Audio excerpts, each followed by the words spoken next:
പൊന്മനസായ ഈശ്വരനാഗത്രയിത്തമായ മനസ്സു പൊന്മനസായ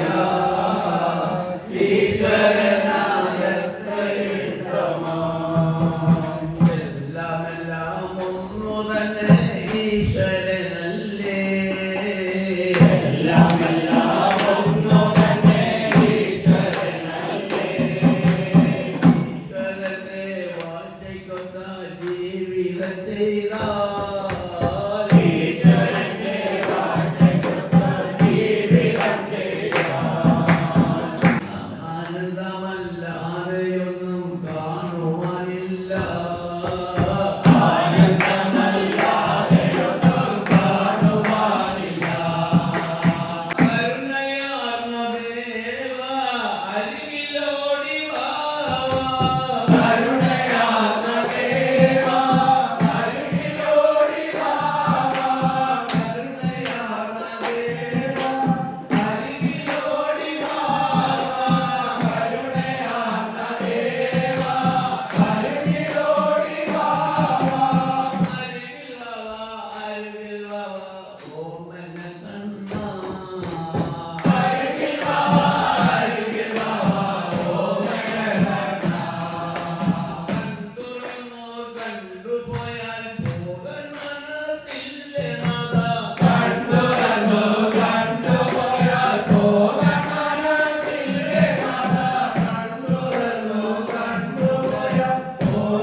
കാണേണ്ടതല്ലേ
ഓരോ ഭക്തരും ഈ കലിയുഗത്തിൽ കാണേണ്ടതാണ്. കാരണം അധർമ്മം നടന്നതായ ഈ കാലത്ത് അതിനെ തടയിടുവാനും ശാന്തിയും സമാധാനവും നൽകുവാനും കലിയുഗത്തിലെ മുഴുവനായിരിക്കുന്ന കൽക്കിയെ കൊണ്ട് മാത്രമേ സാധ്യമാകൂ. കൽക്കിയുടെ അവതാരം തന്നെ അധർമ്മത്തെ ഒരുത്തി പരിശുദ്ധനാക്കി തീർക്കുന്നതിന് വേണ്ടി നാരായണൻ കൽക്കിയായി ഭഗവാൻ അവതരിച്ചു. ഈ അവതാര പുരുഷന്റെ അധിവാസകാലത്ത് നാം എല്ലാം ഒന്നായി ചേർന്ന് നിഷ്കളങ്കരായി തന്നോടെടുത്താൽ 7 തലമുറയിലെ മഹാഭാരതമെല്ലാം പാടിയൊഴിച്ച് സ്വർഗീയമായ സുഖത്തെ നമുക്ക് സ്വർഗീയ സുഖത്തിൽ കൂടി നമ്മുടെ കരുത് വളർത്തി ആത്മാവിനെ കർമ്മദേഹം വിടുമ്പോൾ തന്നിലേക്ക് തന്നെ ലയിച്ചിരിക്കുന്ന ഒരവസ്ഥയാണ് കലിയുഗം. ദേഹം വെട്ടി പ്രകൃതിയിൽ ലയിച്ചിരിക്കുന്നതായ ആത്മാവിന്റെ നാശമില്ല, നഷ്ടമില്ല. ദേഹം വിട്ടിരുന്നാലും ആത്മാവിനൊന്നും പോകുന്നില്ല. മരണമില്ലാത്ത ആത്മാവ്. അപ്പൊ ദേഹം വിട്ടാലും പോകുന്നില്ല. ആ പ്രകൃതിയിൽ ലയിച്ചിരിക്കുന്നു. അതിനുടമസ്ഥനായ ഭഗവാൻ അതിനുവേണ്ടിയാണ് നാരായണ രൂപത്തിൽ വന്ന് കടന്നു പോയവർക്കും വരാൻ പോകുന്നവർക്കും നിലവിലുള്ളവർക്കും അന്ത്യത്തിന് മോക്ഷം കൊടുക്കുന്നതിന് വേണ്ടി ആത്മാവ്. ഇത് നാം അങ്ങനെ പരിശോധിച്ച് നോക്കുകയാണെങ്കിൽ പുരാണങ്ങളിലെല്ലാം പറഞ്ഞിട്ടുണ്ട്. അന്ത്യത്തിൽ ഞാൻ വരുമെന്ന് മാത്രമേ പറയുന്നുള്ളൂ. വിസ്തരിച്ചിട്ടില്ല. വിസ്താരം കലിയുഗത്തിൽ കൽപ്പ് വരുമ്പോഴേ ഉള്ളൂ. അതാണ് ഇവിടെ വിസ്തരിക്കുന്നത്. അതിനെ നാം മാനിച്ച് ഒരു ഭേദവും കൂടാതെ നമ്മിലായി നാമായി തന്നെ ചിന്തിച്ചാൽ നമ്മിലായി കാണുവാൻ കഴിയും. ഇതിൽ പല ഉപകരമായ ഒരു അനുഭവം, ഒരു സുഖം തരുവാൻ ഭൂമിയിൽ എവിടെ പോയാലും സാധിക്കും. എവിടെ തന്നെ ആളുകൂടിയിരുന്നാലും ഈശ്വരത്വം എന്ന് വിചാരിക്കണ്ട. ജനങ്ങൾ ഓരോ ക്ഷേത്രങ്ങളിൽ പോയിട്ടും ആ ക്ഷേത്രവാസിയായ ഭഗവാനെ ആരും കണ്ടവരായി പറയുന്നില്ല. അതെന്താണെന്ന് കാരണം കലിയുഗ വ്യവസ്ഥയാണ്. ഈ കലിയുഗത്തിൽ ജന്മമെടുത്തവർക്ക് മാത്രമാണ് ഈ അനുഭവം നേരിൽ കാണാൻ സാധിക്കുന്നത്. അതാണ് നേരത്തെ പറഞ്ഞത്. ഭക്തി കൊണ്ട് ഈശ്വരനെ കാണാൻ സാധിക്കത്തുള്ളൂ. ഭക്തി കൊണ്ട് മാത്രമാണ് ഈശ്വരനെ കാണുന്നത്. അനിത്യമായ ചിന്ത കൊണ്ടൊന്നും ഈശ്വരനെ കാണുകയില്ല. ഞാനൊരു പുണ്യനാണെന്ന് പറഞ്ഞു ധ്യാനത്തിന് കൊണ്ടും ഈശ്വരനെ കാണുകയില്ല. അതെന്താണ് എന്റെ കാരണം? സ്വരൂപേനെ നാം തന്നെ ചിന്തിക്കുക.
കണ്ണിലും കണ്ടറിഞ്ഞേടാം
അതിനെ എതിർക്കാനോ അതിനെ ചൂണ്ടിക്കാണിച്ച് പറയാനോ ആർക്കും അധികാരമില്ല. താൻ തന്നെ സൃഷ്ടിക്കുന്നു, താൻ തന്നെ രക്ഷിക്കുന്നു, താൻ തന്നെ വസിക്കുന്നു, വേണ്ടുന്നതെല്ലാം താൻ തന്നെ നൽകുന്നു. ഭൂമിയിൽ മനുഷ്യൻ ഇതെല്ലാം എടുത്ത് പഠിച്ച് നന്ദിയോട് ഭഗവാനെ സ്തുതിക്കാനുള്ള ഏർപ്പാടാണ് മനുഷ്യനുള്ളത്. മുമ്പ് കാലങ്ങളിൽ, പഴയ കാലങ്ങളിലെല്ലാം തപനുഷ്ഠിച്ച് ഈശ്വരന്റെ കൃപാദിൽ ഈശ്വരനെ കൈക്കലാക്കി അല്ലെ നേടി എടുത്തവരാണ്. അവരിൽ നിന്ന് പല ഗുണപാഠങ്ങളാണ് ഗ്രന്ഥങ്ങളായി വന്നിട്ടുള്ളത്. ഇന്ന് അതിൻ്റെ അതിമനോഹരമായ ഭക്തന്മാരും പണ്ഡിതന്മാരും അഭിവൃദ്ധന്മാരും അനവധിയുണ്ട്. പക്ഷേ ഒന്നും സ്വയമേ എഴുതി ഗ്രന്ഥമാകാൻ സഹായിക്കുന്നില്ല എന്നുള്ളതാണ് കാരണം. അതിനാണ് എൻ്റെ കാരണം. ചൈതന്യമായിരിക്കുന്ന ശക്തി, രൂപമല്ലാത്ത ചൈതന്യ ശക്തി, നിഷ്കളങ്കമായിരിക്കുന്ന ആത്മാവ് ഒഴിച്ചാൽ അടയുന്നു. അവൻ്റെ ഉദ്ദേശ കാര്യങ്ങളെല്ലാം അവനവിടെ തെളിയിക്കും. അത് സൂക്ഷിച്ചു വെക്കുന്നതാണ് ഗ്രന്ഥം. അതാണ് 4-ാം യുഗത്തിലെ ഗ്രന്ഥം. ആ ഗ്രന്ഥമാണ് ശിവാനത്തിൽ നടക്കുന്നത്. ശിവമായ രാജനായിരിക്കുന്ന ഭഗവാൻ അപ്പുറം മറ്റൊന്നെല്ലാം ചൂണ്ടിക്കാണിക്കുന്നു. ജനം ബഹിരനായിപ്പോയി. അങ്ങനെ ചൂണ്ടിക്കാണിക്കുമ്പോൾ നീ കാണിക്കുന്ന അപ്പുറം എൻ്റെ ഉണ്ടോ ഞാൻ കാണിക്കുന്നു. അത് അഹംഭാവം. എന്ന് പറയുന്നത്. ഞാനെന്ന അഹന്തയാണ് അകാലത്ത് കൊള്ളുന്നതല്ല. നാം എപ്പോഴും എളിയവനായി ജീവിക്കുന്നു. എൻ്റെ സർവത്വവും എനിക്കുള്ളത് മുഴുവൻ എൻ്റെ ഗുരുവിൻ്റെ വകയാണ്. ഞാൻ ഒരു നേരം ഭക്ഷണം കഴിക്കുന്നെങ്കിൽ എൻ്റെ ഭഗവാനെ, അങ്ങയുടെ ഭഗവാനെയാണ് പഠിക്കുന്നത് എന്ന് പറഞ്ഞ് വേണം നാം പഠിക്കണം. അപ്പോഴാണ് ഭഗവാൻ നന്ദിയുള്ളവൻ. അപ്പോഴാണ് നന്ദി തന്നാട്ടുള്ള സ്നേഹം. ആ സ്നേഹത്തിൽ കൂടി ഈശ്വരനെ പിടികൂടാം. ഇത്രമാത്രം ഉത്തരമായ ഒരു വ്യവസ്ഥ നിലത്തെടുത്ത് കുഞ്ഞുങ്ങൾക്ക് പോലും ബോധ്യത്തിൽ വിസ്തരിക്കുന്ന ഒരു കട എവിടെയെങ്കിലും ഉണ്ട്? ഇല്ല, പറയാൻ പറ്റത്തില്ല. എവിടെയുണ്ട്? പക്ഷെ നമ്മൾ കാണുന്നില്ല. നാമായ കാണുന്നില്ല, നമ്മൾ കാണുന്നില്ല. ഉണ്ടെന്ന് പറയാൻ പലരുമുണ്ട്. സത്യം എന്ന മതത്തെ ചൂണ്ടിക്കാണിക്കാൻ സത്യസ്വരൂപനായിരിക്കും വസ്തുക്കൾ മാത്രമേ അത് കാണിക്കാൻ പറ്റത്തുള്ളൂ. അല്ല ചുമ്മാ കാണിച്ചാൽ അത് കണക്കറിയായിരിക്കും. അപ്പൊ യഥാർത്ഥത്തെ നാം മനസ്സിലാക്കി മുൻപോട്ട് ജീവിക്കുകയാണെങ്കിൽ ഉത്തമമായ ഒരു ജീവിതം നയിക്കുമ്പോൾ ശുഭാനാശ്രമം ആത്മലോകത്തിൽ വേണ്ടത് തന്നെ എന്ന് അറിവുള്ള ജ്ഞാനികൾ സമ്മതിക്കും. ഇതിൽ പലയിടത്തിലും മറ്റൊന്നും തരുവാനില്ല. കാട്ടാൾ ഭാഗം കയറ്റായതിന് വന്നിരിക്കുന്നു എന്നറിയപ്പെടുന്നു. അതിനെ വളർത്തിയൊക്കെ ഒഴിച്ചവൾ മാറുന്ന ഒന്നല്ലോ. അവനവന്റെ ഹൃദയവാസിയാണ് ഭഗവാൻ. ഒരാളുടെ മാത്രമല്ല, അവൻ ഹൃദയത്തിലാണ് വാസിക്കുന്നത്. അവന്റെ മാസം അവിടെയാണ്. നമ്മൾ അമ്പലം പണിയുന്നു, പള്ളി പണിയുന്നു, ക്ഷേത്രങ്ങളെല്ലാം പണിതു, അവിടെ വിഗ്രഹം പ്രതിഷ്ഠിക്കുന്നു. ഇതൊക്കെ ചെയ്ത് അവിടെ വേദന വിഗ്രഹിച്ച് പ്രാർത്ഥിച്ചാലൊന്നും ഫലമിക്കുന്നില്ല. ആ വേദ ഒരു ഫലിക്കേണ്ടത് അവനവന്റെ മനസ്സ് തന്നെയാണ്. അവനവന്റെ ഹൃദയത്തിലാണ് ഈശ്വര വാഴ്ച. അവിടെയാണ് നാം ഭക്തിപൂർവ്വം കൈകാര്യം ചെയ്യുന്നത്. അന്യചിന്തയിൽ പറയുന്നൊരു കാര്യം വന്നു കഴിഞ്ഞാൽ ഈശ്വരന്റെ കണക്ക് പോലും കാണില്ല. അത്ര പരിശുദ്ധവും പരിപാലനമാണ് ഈശ്വര ചൈതന്യം. അതിനെ പരിപാലനം ചെയ്ത് മുൻപോട്ട് പോകുവാൻ സാധാരണക്കാർക്കൊന്നും സാധ്യമാകത്തില്ല. ഇന്ന് പണ്ഡിതന്മാർ പോലും ആ കലയിൽ എത്താൻ വേണ്ടി പ്രയത്നിക്കുന്നു, എത്താൻ സാധിക്കുന്നില്ല.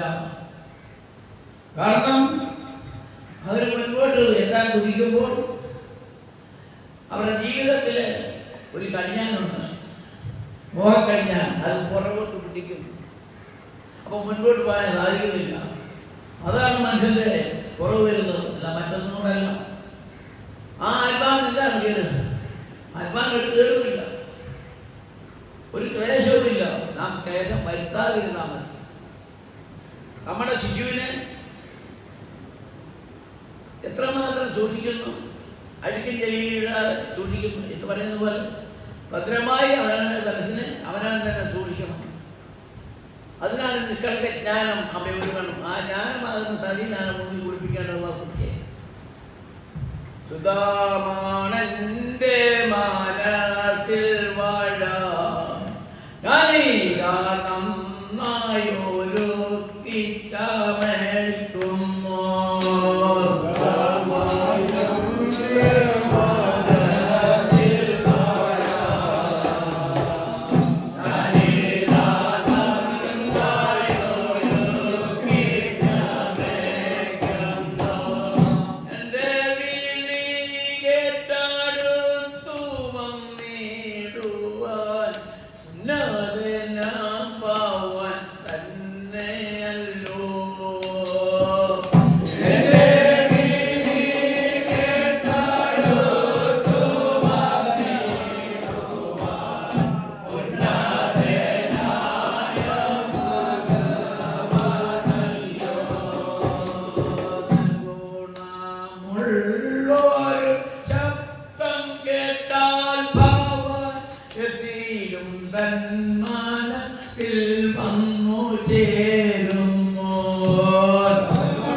നിത്യം പ്രകാശിച്ചിടേ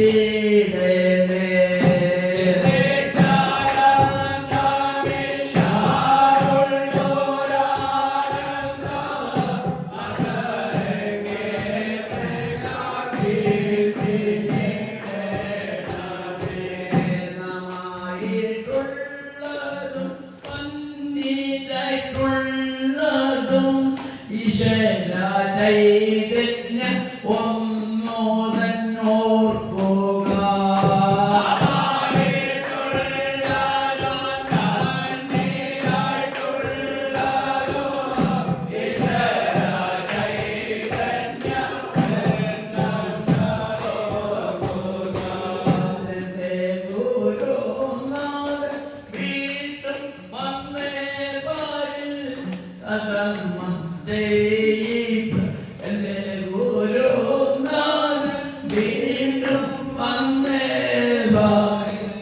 ഞങ്ങളെ ഭാഗ്യത്തിൽ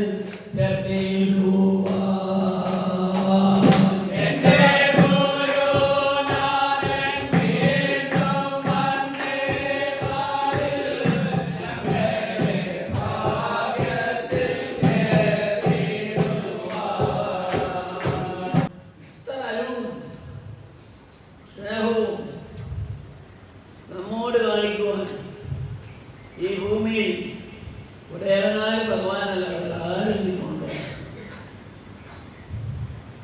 ഭൂമിയിൽ പരസ്പര സ്നേഹം ബന്ധം അത് മനുഷ്യൻ്റെ വായിൽ കൂടി ഭവിക്കുന്നത് കൊണ്ടാണ് അത് ഫലപ്രദമായി പോകാം. പക്ഷേ ഈശ്വരൻ നമ്മെ സ്നേഹിക്കായി പറയുന്നത് 7 തലമുറ വരെയും സന്തോഷവും സമാധാനത്തോടു കൂടി തന്നോട് ചേർന്ന് ഉല്ലാസമായി സന്തോഷമായി വാഴുവാനുള്ള ആ പ്രത്യേകമാണ്. അതാണ് മനുഷ്യരിലുള്ള സ്നേഹവും ഈശ്വരനുള്ള സ്നേഹവും തമ്മിലുള്ള വ്യത്യാസം. അങ്ങനെ ഇവിടെയാണീശ്വര സന്നിധാനം മാനുഷ മനസ്സറിഞ്ഞിടേണോ.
ആലോകത്തിൽ നിന്ന് ഈ ലോകമുളവായി ആലോകം വിട്ടിവൻ താണിറങ്ങി ആലോകത്തിൽ നിന്നു ഈ ലോകമുളവായി ആലോകം വിട്ടിവൻ താണിറങ്ങി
അതിനാണ് ഈ ലോകം സൃഷ്ടിച്ചത്. ആ ലോകത്തിൽ ഈ ലോകം കാരണം ഈ ദൈവന്മാർ സങ്കല്പിക്കും ആ ലോകം അവിടുന്ന് ആരെ കണ്ട് സന്തോഷിക്കുന്നത്. അതിനാണ് ഈ ലോകം സൃഷ്ടിച്ചത്. തലതരാതരങ്ങളെയും ഇവിടെ ചുറ്റിയുള്ളതാണ്. എന്തിനു വേണ്ടി ധരിക്കുന്ന ദൂതകൾക്കും ജീവന്മാർക്കും താണ്ടിറങ്ങി വന്ന് ഒന്ന് ചേർന്നിരുന്ന് ആനന്ദിച്ച് ആറാടുവാൻ വേണ്ടി ഈ ലോകം സൃഷ്ടിച്ചു. സൃഷ്ടികളെല്ലാം ഒന്നാണെന്നും അതിന് ഭേദമില്ലെന്നും നാം അതിൽ ആശ്വസിക്കുന്നു. അതിനെന്ത് വ്യത്യാസം എന്നുള്ള ആ ചിന്തയും കർമ്മവും സൃഷ്ടിയിൽ ഉണവാക്കി. അതിനുശേഷമാണ് സൃഷ്ടാവ് വിളിച്ചപ്പോൾ സൃഷ്ടി ഉണ്ടായിരുന്നത്. അങ്ങനെ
ഭഗവാനെ കണ്ടിടുമ്പോൾ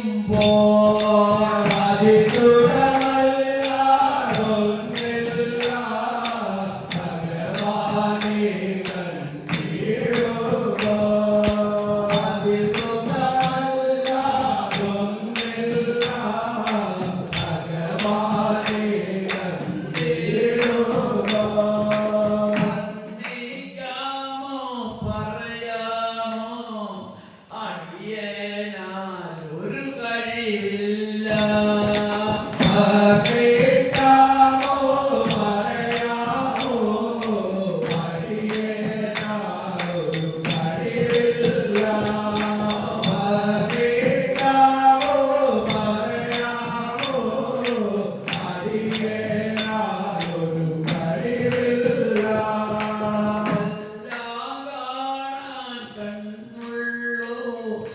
ഉടയവനാണേ എൻ ദൈവം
അപ്പം അനുഭവമായിരിക്കുന്ന ഈ ഗുണം നമ്മളെ